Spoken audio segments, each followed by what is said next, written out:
Hello there, kinder teachers. This is Casey Rogers, the elementary math coach. So the Kathy Richardson window is opening again soon for middle of year assessments, and I just wanted to take a few minutes to look at those assessments with you. Once again, in Northwest, we have these two defining reasons for giving the Kathy Richardson assessment. One is that they're very specific tasks that allow you to identify those critical number concepts that your students are getting. And then the other reason that we do these is to really inform your instruction, because we know that knowing where your students are in the process of learning number concepts really is a powerful tool as you plan instruction and as you're teaching lessons from day to day. So during the beginning of the year, you gave task 1 from the counting objects assessment to all of your students. This round of assessments will look a bit different from the beginning of the year because different students will be taking different assessments depending on how they did at the beginning of the year. If you have students that met the end of year expectation for a task during the beginning of the year, they will not have to be reassessed at this time on that particular assessment. So there's an assessment directions document that we'll take a look at that I created and put in NetSchool to help you know which assessments to give to each of your students. So let's take a look at this one. So let's just kind of look at the different assessments that you'll be giving to your students.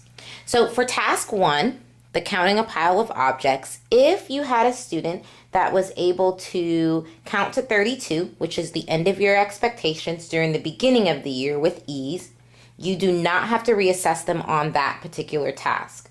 All other students will need to be reassessed on this task to see how they're progressing. You will then give all students task 2, which is counting out a particular quantity of 18. You will also give all students task 3, one more and one less in sequence, which is the top half of your student interview sheet, that colored sheet that you have to use with each student. In task 3, you're looking to see that you can start with 9 on the one more section and start with 13 on the one less section.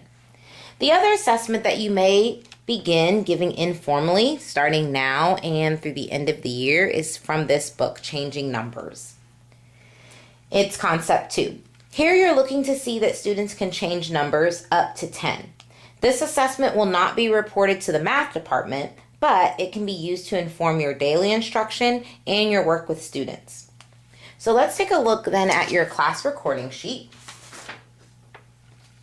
This document is already in NetSchool for you.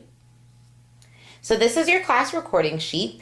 This looks quite a bit different from the one you used at the beginning of the year, so you'll definitely want to read it carefully. There are 2 sections, one for the counting objects assessment that you'll give, and then there's another column for the one more, one less in sequence section for that assessment you'll give.